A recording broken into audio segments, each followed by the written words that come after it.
sebenarnya kita semua kalau dalam sebuah hubungan itu punya kecenderungan untuk bucin. Bucin tuh lebih kepada rasa sih. Oke. Jadi perasaan yang memang harusnya ya, menurutku tuh harusnya kita syukuri.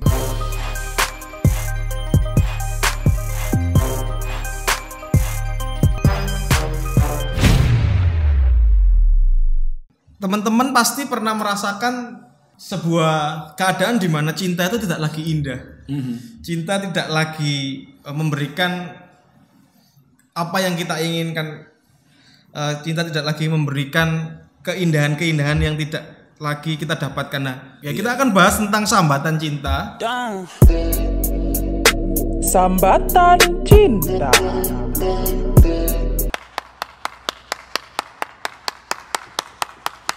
Ngomong soal sambatan cinta nih Kak Coy. Yep. Kadang-kadang di dalam sebuah hubungan, kalau tadi yang kita omongin sebelumnya tentang perspektif Tuhan, bagaimana kita melihat hubungan yang benar. Kalau kita tidak punya semuanya, itu adalah hal yang wajar kalau kita mengalami apa yang namanya sambatan cinta. Kok dia nggak gini ya, kok dia nggak gitu ya. Awal mulai pacaran kayaknya indah, tapi setelah 2-3 bulan dijalanin, keluar aslinya, berproses, bergesekan, kok nggak indah lagi. Dia yang dulunya cantik waktu pacaran, karena kelakuan dan kita berproses bersama, kecantikannya jadi nilainya berkurang. Nah ini kan adalah hal yang pasti seringkali dialami sama teman-teman. Sambatan-sambatan cinta ini, ketidakpuasan terhadap sebuah hubungan, ekspektasi yang salah ketika masuk dalam sebuah hubungan. Karena apa? Karena tidak tahu the why. Kenapa aku mulai membangun sebuah hubungan? Karena tidak tahu apa sih maksud hubungan. Nah teman-teman, pastiin kalian nonton video kita yang sebelumnya. Kita sudah membahas tentang bucin, kita sudah membahas tentang bagaimana sih hubungan itu, bagaimana kita melihat hubungan dengan benar, supaya kalian tidak masuk di dalam sebuah fase yang namanya sambatan cinta. Tapi kadang-kadang Kak Joy, boleh nggak sih memang di dalam hubungan itu adalah sehat memang kalau dalam hubungan ada sambatannya, tetapi sampai di mana ini kita bisa mentoleransi? Wah ini nggak bisa ini. Oke, jadi mungkin aku nggak tahu ya, tapi kan kita perlu samain dulu pemahaman kita ya tentang sambatan. Sambatan tuh sama dengan toxic relationship ya. Ya betul. Jadi sebuah hubungan yang udah nggak sehat lagi, bukan cuma nggak sehat, tapi malah saling menyakiti. Yes. Nah aku coba jadi ingat ya, satu kali ada satu anak pemuda tuh konseling atau konsultasi lah. Terus dia bilang gini sih sama aku, Kak Joy, aku cinta banget nih sama nih orang, tapi orang ini udah kesekian kalinya ya, misalnya udah 5-6 kali tuh ketahuan selingkuh. Oke. Terus gue bilang gini, kalian masih pacaran ya? Kalau udah memang begitu, ya putusin aja. Tuh responnya apa? Sambil nangis dia ngomong, nggak bisa Kak, gue udah kadung cinta sama dia. I see. Oke. Jadi sekali lagi si orang ini ketika ngomong udah kadung cinta, maka kita buat diskusi dong. Nah, kita tanya dong, menurutmu apa sih itu cinta? Nah, akhirnya aku menemukan bahwa si perempuan ini ketika dia mengatakan sudah kadung cinta, dia sudah memberikan sesuatu yang harusnya nggak diberikan. Ya, mungkin saja itu adalah keperawanannya. Ya kita ngomong, dia sudah pernah tidur bareng sama nih cowok ya, dan akhirnya kemudian ketahuan nih cowok juga selingkuh dan melakukan hal yang sama gitu loh. Jadi kenapa sih cewek ini nggak bisa ngelepasin cowok ini? Udah toksik jadinya. Jadi akhirnya lu nggak apa-apa deh lu selingkuh, asal jangan putusin gua. Ya kita nggak bisa ngerti kan.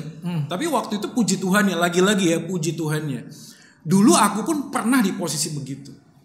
Jadi aku nggak langsung judging si perempuan ini.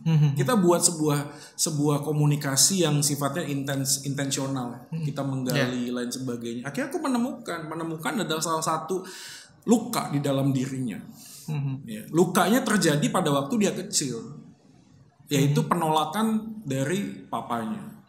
Penolakan. Jadi ada perbandingan. Ya, jadi ini salah satu kasus ya.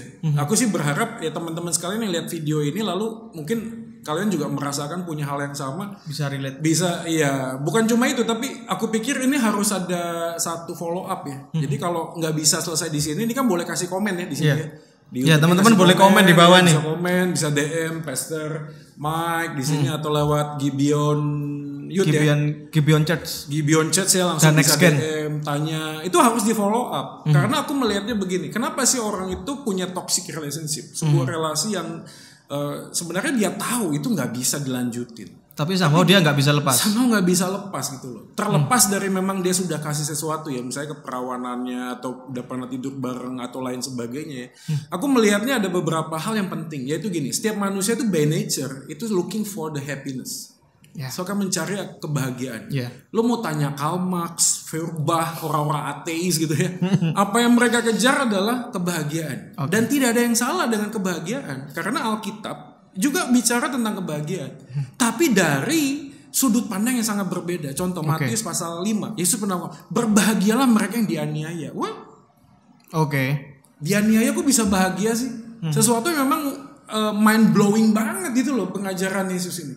Maka kata berbahagia di dalam konteks Matius itu dipakai kata makarios. Makarios itu dalam bahasa Yunaninya adalah titik temu antara fakta kebenaran dengan perasaan psikologi. Itu bagus banget itu. Kata itu tuh indah banget.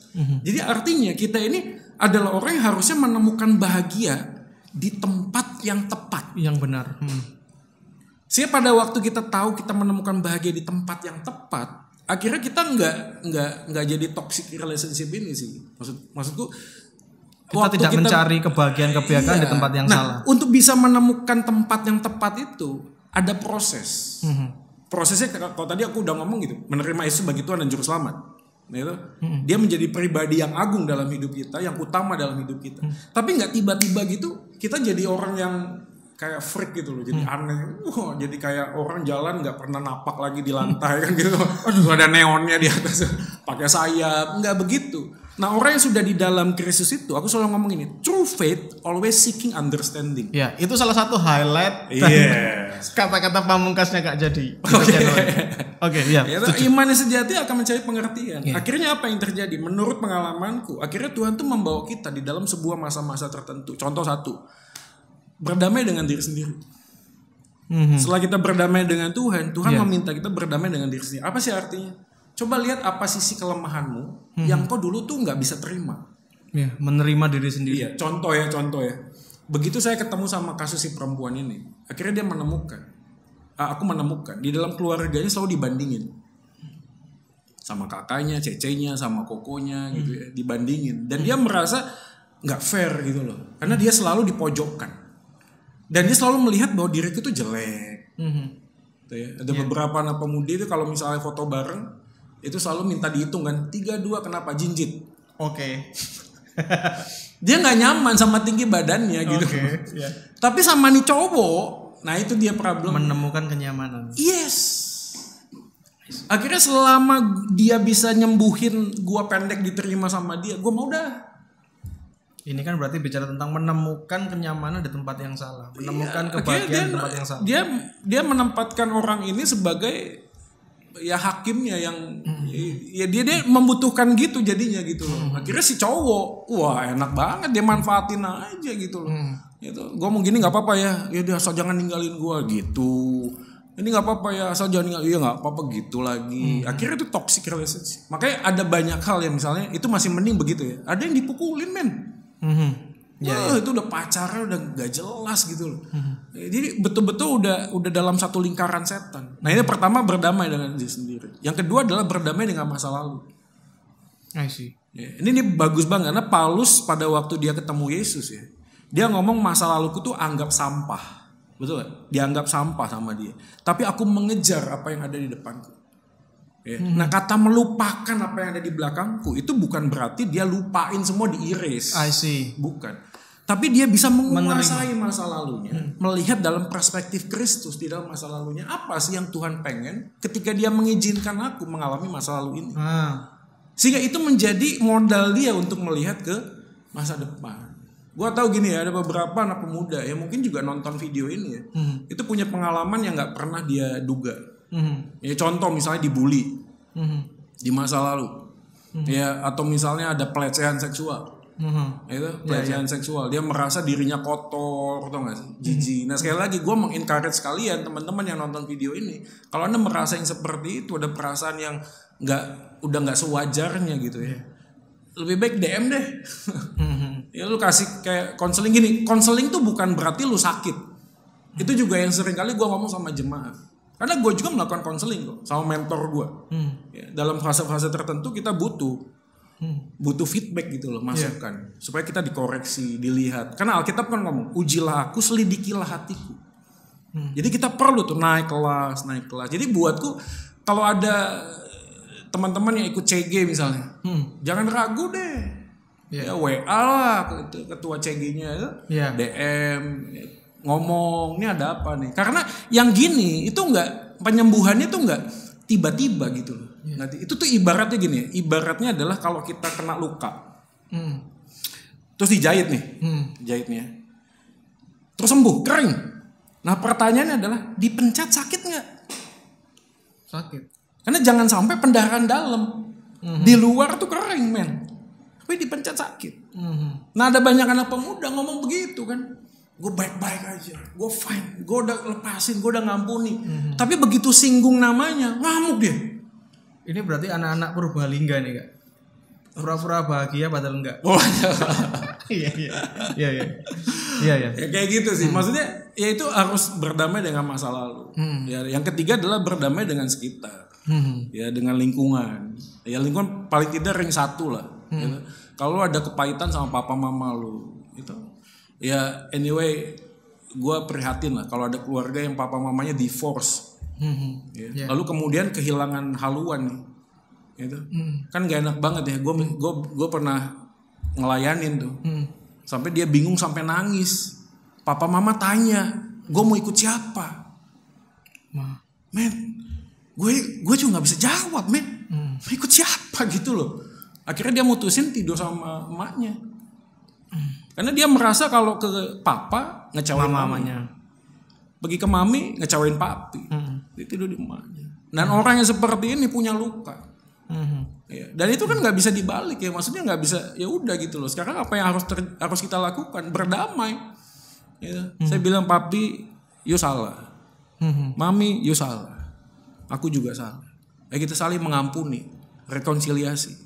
Walaupun kadang-kadang pengampunan tidak bisa mengembalikan relasi kita kepada yang, tapi harus ada. Harus ada satu langkah selesaiin tuh. Nah ini yang terjadi sama hidup gua kan. Oke. Gimana kak? Bokap gua kan gitu juga kan. Bokap gua tuh wah dingin. Wah kulkas yang 2 pintu kalah. Cool. Berarti jarang ngomong atau ngomong seperlunya. Aduh ngomong tuh ya yang penting-penting aja gitu loh. Padahal di satu sisi bahasa kasih aku adalah ngomong. Dan gue nggak nemuin di rumah gitu loh. Di rumah tuh asal lu pergi bawa kunci dan nggak bawa sendok ya, lu nggak akan dicariin. Emak nyariin sendok kurang banget. Dicariin tuh kalau gue bawa sendok. Lu di mana lo? Sendok balikin. Iya. Cuma gitu doang. Jadi kalau makan malam gitu, kita tuh keluarga yang gini loh. Kalau ada orang di keluarga gue ya, ngomong good morning aja, ya, tuh mujizat terjadi tuh. Gak ada tuh di keluarga gue kayak gitu-gitu. Tau gak sih kayak gandengan tangan. Geli. Bokap sama anak jalan jauh-jauhan. Geli gue pegangan nyokap gitu. Gak gitu. Memang culture keluarga kita tuh begitu gitu loh. Tapi padahal aku nemuin, aku tuh bukan tipe yang begitu. Nah orang yang seperti aku begitu keluar, carinya toxic relationship akhirnya. Karena aku membutuhkan itu kan. Di keluarga gak dapat pelayan, itu sentuhan, butuh morning call, tau gak sih? Walaupun pertanyaannya copy paste kan, makan apa, lagi apa, sama siapa, di mana kan gitu kan, copy paste. Tapi gue itu membutuhkan itu. Akhirnya gue masuk dalam sebuah relasi bisa bercabang. Ya tadi Anita, Dewi itu sekaligus jalan. Betul, karena kurang dalam waktu kurang satu orang kurang, tidak bisa memenuhi apa yang kita cari. Dan yang lucunya apa, si cewek-cewek ini juga manfaatin aku dong. Ya, aku pernah sharing kan, akhirnya kan ya ini nih kita ngomong masalah lalu ya. Aku bersyukurnya keluarga kita tuh tidak kaya banget, tapi juga enggak kekurangan banget. Kalau kaya banget bahaya, nakalnya makin maksimal. Jadi aku SMA itu udah bawa kendaraan. Oke. Jadi malam mingguan kan gitu ya, malam mingguan. Itu mobil setiap jam 9 dipinjam sama pacar gue. Oke? Pergi sama cewek-cewek lainnya. Judulnya adalah TP, Tebar Pesona. Jadi kalau gue di Bandung ada Jalan Dago tuh. Wah, itu jalan macet tapi indah macetnya. Itu ada yang jual bunga apa nah. Sekali waktu dong. Ini udah lama nih terjadi pinjem. Gue nggak curiga apa-apa. Ketemu dong di Jalan Dago. Gue bareng sama temen gue satu mobil. Ternyata boil lu. Mobil gue kali mobil. Oh iya, deket. Yang nyetir cowok. Ngerti gak sih? Jadi dia pinjem mobil gue untuk pacaran sama cowok lain. Lu tanya gue, diputusin gak? Kak Jo waktu itu mutusin gak? Enggak. Bucin berarti. Tapi udah toksik gitu loh. Karena udah gak jelas gitu loh. Saling memanfaatkan. Lihat celah-celahnya, saling memanfaatkan. Kenapa? Kan itu tadi, gue membutuhkan sesuatu dalam inner circle gue, hidup gue. Jadi kalau kita yang bersyukurnya adalah ketika kita di dalam Kristus selalu ada pengampunan, selalu ada kesempatan, gitu. Dikoreksi, that's okay gitu loh. Tapi tempatkan kebahagiaanmu di dalam Yesus. Kalau menemukan itu di dalamnya, akhirnya kita bisa diperbarui. Ini gue baca nih, Efesus pasal 4 ya. Ini bagus juga nih. Dia ngomong gini ayat 17. Sebab itu kukatakan akan kutegaskan padamu dalam Tuhan, jangan hidup lagi sama seperti orang yang tidak mengenal Allah. Berarti ya, dengan pikirannya yang sia-sia dan pengertiannya yang gelap. Ayat 19. Perasaan mereka telah tumpul. Jadi Efesus pasal 4 ini mengoreksi tentang hidup manusia lama. Yang mana pikiran dan perasaan itu rusak semua gitu. Rusak semua. Nah sebelum kita masuk dalam manusia baru, proses sanctification itu gak akan terjadi. Gitu.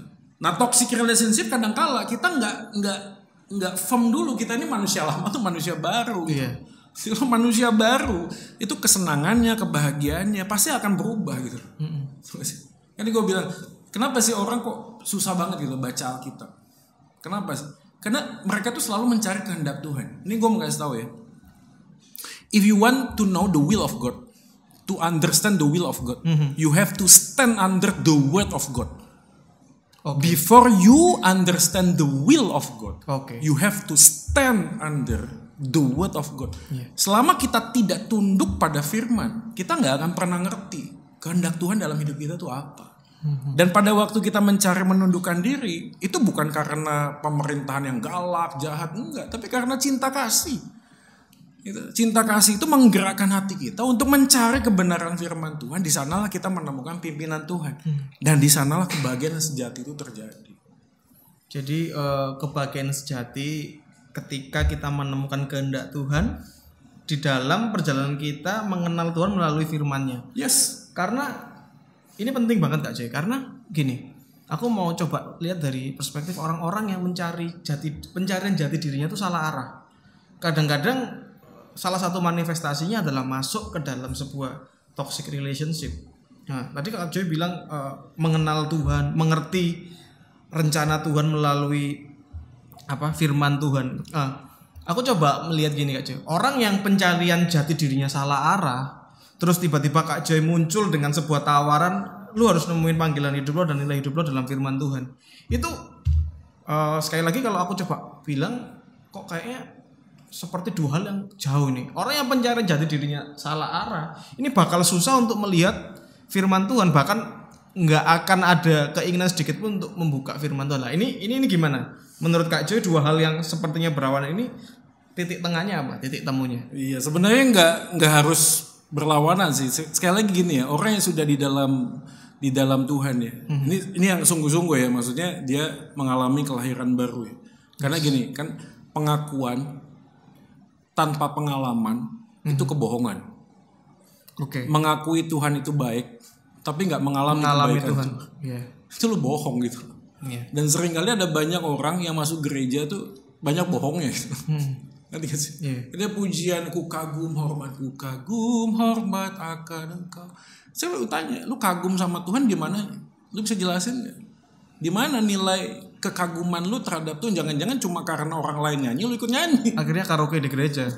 Makanya betul gak? Kayak kita senang cuma musik ya, padahal kalau kita betul-betul melihat ku kagum hormat tuh, kagum kita tuh apa? Jadi bukan cuma sekedar confession, tapi juga conviction.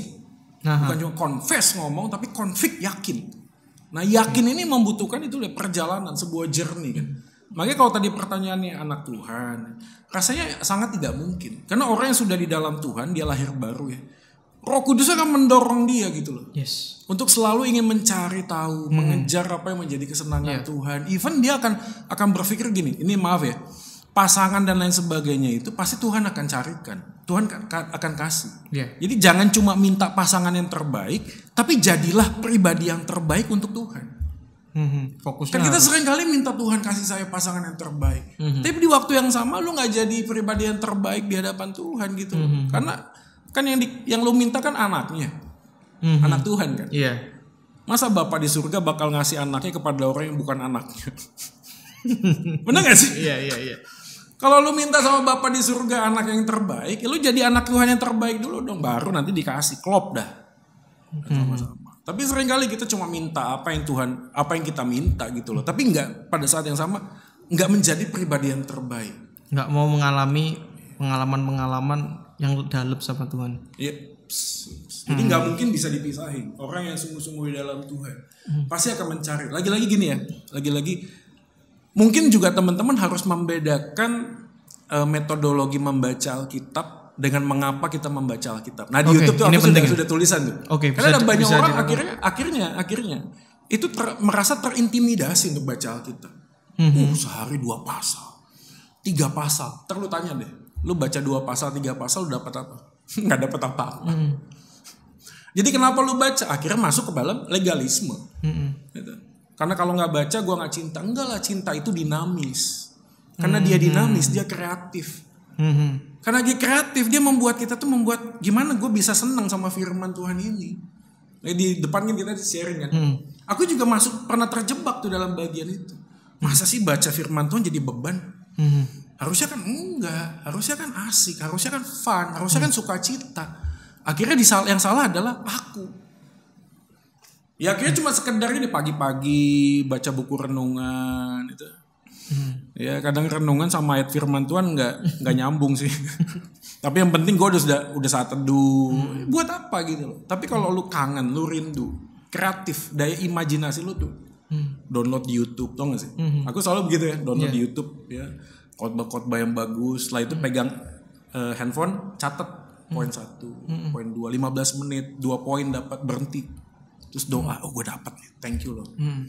Dan itu menjadi satu bagian yang sukacita. Nah ini bukunya bagus, John Piper. When I don't desire God. Itu bagus. Ketika aku tidak lagi mendambakan Tuhan. Nah salah satu menurut John Piper, salah satunya adalah kita kehilangan sukacita. Padahal Alkitab ngomong bersukacitalah di dalam Tuhan. Nah waktu kita kehilangan sukacita itu, kita gak lagi mau mencari firman Tuhan itu. Berarti entah hubungan kita dengan Tuhan yang salah, atau pengenalan kita terhadap Tuhan itu salah. Jadinya relasinya bukan cuma pada pasangan, sama Tuhan nggak sehat, toxic relationship-nya ke atas. Jadi gue jadi berpikir, kalau lu nggak baik ya, lu nggak masuk surga. Jadi lu baik untuk masuk surga, padahal lu tahu lu baik untuk masuk surga itu jahat. Nggak gitu, nggak transaksional, nggak intimidatif gitu loh. Relasi adalah dari kasih. Kasih membuat kita tuh dinamis. Nah dinamis membuat kita tuh membuka firman Tuhan tuh asik gitu loh, fun, seneng, sukacita. Mungkin kalau aku bisa kasih perspektif Kak, untuk bisa melihat firman Tuhan adalah sukacita, mungkin kita perlu menyadari kalau kita itu tidak bisa hidup tanpa firman Tuhan. Dalam artian kita itu cenderung salah, kita itu cenderung melakukan yang jahat, kita itu cenderung berpikiran yang jahat dalam hidup kita sih. Jadi kalau perspektif kita itu adalah kita perlu ini untuk membuat hidup kita nggak seperti kecenderungan kita. Mungkin itu bisa mau nggak mau karena aku jahat, aku punya kecenderungan yang brengsek. Satu-satunya cara adalah firman Tuhan yang bisa mengkoreksi aku. Maksudnya supaya kadang-kadang teman-teman tuh gimana caranya supaya senang firman Tuhan, betul nggak bisa gitu. Tetapi kalau mungkin aku coba kasih perspektif, kalau kita menyadari keberdosaan kita menyadari ketidakmampuan kita tanpa Tuhan, mungkin itu bisa menjadi sebuah langkah di mana kita menyadari bahwa satu-satunya jawaban dan yang kita perlukan adalah firman Tuhan. Iya. Jadi jangan bergerak berdasarkan kebutuhan, tapi bergeraklah berdasarkan panggilan. Karena beda.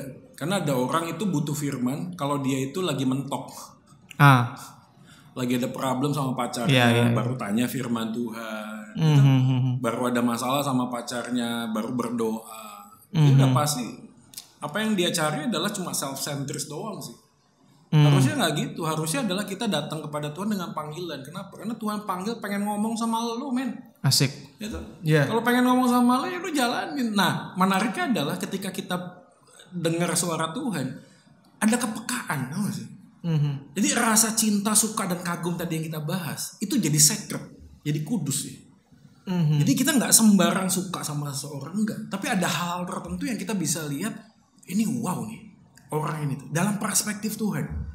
Makanya kalau tadi ada pertanyaan misalnya, kalau gua cinta pertama suka karena fisiknya gimana? Ya sah-sah saja gitu. Tapi kalau cuma berhenti di sana, ya nggak. Sekali lagi gini, kita nggak usah naif ya. Sebelum kita tahu isi hatinya, kan harus lihat dulu fisiknya. Makanya guys, perempuan-perempuan ya pergilah ke salon. Ya, jangan yang terlalu ini juga sih. Tapi paling tidak, nanti jangan ngomongin, wah kalau gitu tidak mengucap syukur dengan pemberian Tuhan. Gue bilang gini, kita mengucap syukur atas pemberian Tuhan sebelum jatuh dalam dosa. Setelah jatuh dalam dosa, maaf ya ada komedo, tau gak sih? Muka lo ada minyaknya, itu. Makanya Tuhan kasih cara untuk bisa bagian ini, ada salon gitu. Ya pencet-pencet lah komedo, medikur, pedikur yang biasa lah itu. Supaya waktu lu jalan bling-bling. Asik. Itu kan awal loh. Begitu ada lihat, oh pertama cuma suka dari fisiknya. Tapi begitu ngomong, wah ternyata oke nih. Wah ngomongnya tentang Tuhan, kebaikan Tuhan, pengalaman bersama dengan Tuhan. Ya. Siapa yang bisa tahu gitu loh. Nah dalam perjalanan itulah kita bisa menemukan apa yang menjadi pimpinan Tuhan. Nah dari mulai apa? Dari firman Tuhan itu. Oke. Aku coba mau refresh lagi nih Kak, omongan dan pembicaraan kita.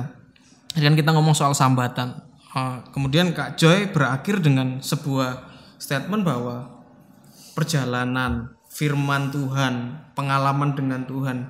Apakah sambatan-sambatan, kalau aku mau coba konklusikannya, apakah sambatan-sambatan cinta ini akan bisa menjadi lebih sehat kalau kita hidupnya, atau kita memiliki sebuah pengertian tentang kebutuhan kita akan firman Tuhan, kebutuhan kita akan selalu mendengar apa yang Tuhan mau dalam hidup kita. Karena apa yang tadi kita bicarakan soal bagaimana kita mengerti Tuhan dan mengerti apa yang Tuhan tuliskan buat hidup kita. Jadi apakah yang berusaha kita sampaikan pada pembicaraan ini adalah tentang firman Tuhan yang membantu kita dan membuat kita itu terhindar dari hal-hal atau fase-fase di mana kita mengalami sambatan-sambatan cinta yang enggak esensi.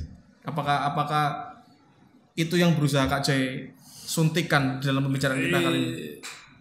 Ya diminum juga boleh sih, jangan disuntik aja, sakit disuntik soalnya. Ya aku ketemu dengan beberapa anak Tuhan ya. Ya anak Tuhan nih sebenarnya dia cinta Tuhan. Gitu. Tapi di usia tertentu dia belum dapat pasangan. Atau di Gibeon ada nggak ya? Kalau ada harus kita bagi-bagi informasi sih. Oke, tuker-tukeran. Aku bisa mencoba berempati gitu loh. Berempati dia udah 30, 32, 35 gitu loh. Dia betul-betul seeking the kingdom of God. Gitu. Jadi dia baca firman. Tapi dalam satu termin tertentu kok nggak ada hasilnya. Maksudnya kok nggak ketemu juga gitu jodohnya. Padahal sudah berusaha kudus. Iya, sudah berusaha hidup baik, oke. Iya. Jadi kalau gua mau usulin, daripada lalu kemudian jadi stres sama Tuhan. Gitu ya. Maksudku, cobalah membuka evaluasi diri gitu. Karena gini, kebanyakan makan firman itu bisa diabetes rohani loh. Agree. Karena nggak pernah di exercise gitu loh. Oke. Ya, dan bagusnya adalah ketika kita diizinkan masuk dalam sebuah hubungan yang katakanlah toksik dan sebagainya, dan hari ini nonton video ini lalu kemudian bertobat lah, somehow gitu ya. Menurutku juga jangan langsung tiba-tiba keluar dari bagian itu. Mungkin juga Tuhan panggil kita bukan untuk bersama dengan dia sebagai pasangan, tetapi sebagai dalam tanda kutip ya, orang yang membawa dia untuk mengenal Tuhan. Kehadiran. Tapi by the way ya, teman-teman yang sudah di usia 30 dan harus kayak udah mulai kegelisahan gitu ya, lain sebagainya. Aku terlalu amat yakin Tuhan tuh pasti akan punya cara. Contoh ya salah satunya ya. 3 tahun atau 4 tahun yang lalu, saya dengan beberapa rekan itu punya inisiatif membuat authentic journey, sebuah camp. Sekali lagi ini bukan camp Biro Jodoh, bukan. Camp untuk pemuda yang menggarap mandat budaya, pekerjaan dan pernikahan. Tapi di dalamnya memang ada kita buat kayak gimmick-gimmick untuk perkenalan, ada games kebersamaan. Lu tahu nggak dari 100 orang hari ini 4 pasangan menikah. Hari ini yang satu barusan punya anak menikah. Ada orang ngomong begini, 100 kok cuma jadi 4 gini loh. Bukan masalah banyaknya, bukan. Tapi paling tidak aku bisa merubah hidup seseorang yang tadinya nggak sama siapa-siapa, ditemukan Tuhan.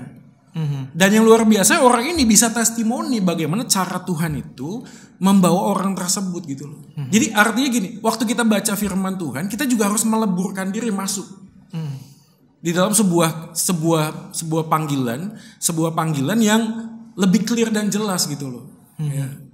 Aku tahu gini lah, ada orang ngomong, ya kita kan satu gereja, yang deket kan itu aja. Gitu.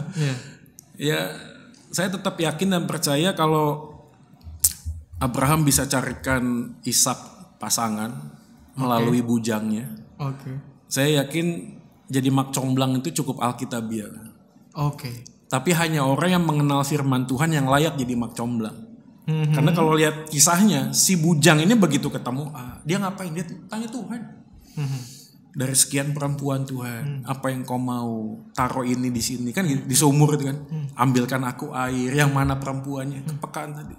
Jadi menurutku dalam konteks tertentu, mungkin ada beberapa teman yang sedang bergumul dengan pasangan ini di usia tertentu, ada baiknya juga terbuka gitu loh. Ngomong. Gitu. Sebelum nanti akhirnya memutuskan jadi masuk dalam toxic relationship tadi. Aku pernah ketemu kok beberapa orang yang tadinya tuh bagus banget di gereja gitu loh. Tapi karena masuk dalam toxic relationship? Iya, karena itu tadi tuntutannya terlalu berat, men. Iya. Kan capek ya. Iya. Ketemu sama temen udah baby shower. Anak yang kedua lagi. Bah, lu dapat undangan terus, men. Akhirnya tapi lu sendiri belum pernah bagiin undangan. Iya, akhirnya memaksa. Gue tahu itu dia tadi. Akhirnya dalam pilihan tertentu memaksakan diri. Masuklah dia gitu loh. Makanya dari video ini juga kan membuat kita tuh semakin bisa aware ya. Salah satu kepekaan yang Tuhan kasih adalah ketika firman tuh berbicara kepada kita, dipimpin oleh Tuhan, Tuhan akan memimpin kita dengan sebuah cara-cara yang lain. Itu ngomong sama pastor, ngobrol. Nah kadang-kadang kita ini problemnya di sana gitu loh. Maksudnya kita ini kurang otentik, tau gak sih? Kurang jujur. Iya. Bukan cuma sekedar kepada orang lain, sama Tuhan. Itu kurang jujur sama Tuhan. Nah, aku kan nulis buku kan, Damai di Tengah Badai. Aku buat akronim. Gimana sih bisa mengatasi mengalami damai di tengah badai? Aku kasih akronim JUANG, JUANG. Awal yang pertama Tuhan kasih hikmat, J-nya itu apa? Jujur. Jujur ngomong sama Tuhan, kondisimu seperti apa Tuhan? Orang yang mengalami toxic relationship juga hari ini perlu jujur gitu loh, ngomong apa yang kita rasakan. Kenapa perasaan ini muncul gitu?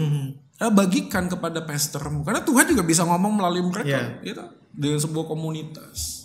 Makanya kelompok pemuritan kita yang kita bangun dalam gereja itu jangan sampai di drive by program. Tapi di drive dengan sebuah panggilan Injil yang kudus. Siapa pada waktu kita ayo dong CG gitu ya. Jangan cuma mikirin diri lu. Iya. Tapi gimana lu bisa ngasih sumbangsi di dalam kelompok tersebut. Karena siapa tahu ada orang yang sedang menantikan omongan lu di dalam CG itu. Tapi ada orang malas ke CG gitu loh. Karena gue gak dapat apa-apa. Bah men, jangan cuma mikir gue dapat apa dong. Tapi gimana lu bisa memberi sesuatu. Memberi dampak, memberi impact. Melalui saat teduh lu kan gitu. Melalui setiap doa perjalanan hidup kamu kan gitu. Bagikan di dalam kelompok itu. Dan dari sana kita bisa belajar jujur. Gue lagi bergumul nih. Gitu. Dan Tuhan tuh bisa pakai bagian itu. Ini orang yang 4 menikah itu. Yang akhirnya menikah itu. Waktu testimoni kan ngomongnya begitu tuh. Awalnya si perempuan udah ngomong ogah-ogahan. Tau gak dia mikirnya apa? Emang gue cewek gak laku apa? Sampai harus pakai camp apa segala macam, terlalu naif lah menurut gue. Tuhan bisa pakai kok gitu loh. Tuhan bisa pakai. Jangan juga menutup diri untuk hal seperti itu. Karena kalau menutup diri dalam hal seperti itu, nanti konsekuensinya akhirnya bisa toxic relationship. Jadi karena buat pressure-nya terlalu berat. Yang merasa jadi sambatan cinta ini bukan soal orang-orang yang ada dalam hubungan, tapi orang-orang yang dalam kesendirian juga. Jadi tadi Kak Joy ya. Kan selalu ada dorongan kan. Kenapa orang itu masuk dalam hubungan yang sifatnya nggak sehat? Yang tadi gue udah bilang kan, ada satu kebutuhan, ada sebuah pressure dan lain sebagainya. Nah repotnya adalah kita nggak punya alternatif lain. Gitu. Jadi begitu kita lagi sedang membutuhkan, datang nih. Cuman ada satu alternatif, itu yang dihajar lah. Iya bener, pangeran, nggak tahu juntrungannya dari mana, ya katakanlah simpatisan, gitu. Terus mulai tanya IG lu apa dong, follow-followan, mulai DM-an, nanya WA, terus ngomongnya udah nggak jelas apa segala macem gitu loh, gitu. Terus akhirnya karena udah kebutuhan, nyangkut di situ, gitu. Nah waktu nyangkut udah masuk, udah toksik dah, padahal nih orang masih belum jelas. Makanya selalu kakun ngomong begini, orang yang jadi prioritas menjadi pacar kita adalah orang yang menjadi sahabat kita, gitu. Orang yang berhak menjadi orang yang jadi menikah bersama dengan dia adalah orang yang sudah mengalami fase sahabat, pacaran, baru pernikahan. Karena kalau orang loncat nggak jadi sahabat dulu, langsung. Yang terjadi biasanya gitu. Ya. Jadi pahlawan di tengah siang bolong men, gitu. Mau batuk aja diatur, gitu kan. Semuanya kasih tahu yang baik-baik gitu. Karena fasenya udah gitu. Makanya gue kasih tahu misalnya di teman-teman di Gibeon. Nah siapa tahu Tuhan tuh udah tempatkan pasangan lu di mana? Di tim itu. Ini tim apa nih? Video musik ya? Ya tim multimedia. Ya coba doain lah, itu. Panggilan. Kadang-kadang ngerasa itu munculnya belakangan. Dan gak ada yang salah dengan itu gitu loh. Gak ada yang salah dengan itu. Selama fokusnya jelas, tujuannya jelas itu. Tuhan udah kasih sebuah kesempatan. Lu tahu jeleknya dia. Waktu bikin acara panitia dia marah-marah, lu tahu marahnya dia kayak apa. Kenal. Bener. Gak ada lagi ditutupin itu. Lagi nongkrong kayak gini kan, tiba-tiba lagi makan ada yang kentut. Gitu. Siapa yang kentut? Dia. Bau kentutnya aja lu udah tahu. Itu lebih fair buat gua gitu loh. Ya syukurnya kalau gua Tuhan gua cupid semua sih. Biar jadi semua. Kalau udah jadi semua aman. Iya, Kak Joy. Tentang sambatan cinta ini ya puji Tuhan, aku berdoa supaya teman-teman dengan apa yang kita bicarakan, dengan apa yang sudah Kak Joy bagikan bisa aku percaya teman-teman yang mungkin sekarang lagi jomblo atau dalam hubungan yang penuh dengan sambatan, aku percaya Tuhan pasti dengan kedaulatannya akan memampukan kita semua untuk kita bisa mengerti dan mengalami hal-hal yang Tuhan mau gitu ya. Aku nggak membutuhkan seorang laki-laki gitu yang memprotek aku. Aku bisa mandiri sendiri. Aku tidak membutuhkan orang lain. Ada orang yang nggak sadar dia itu sedang memegang paham feminisme, tapi dia nggak tahu feminisme itu apa.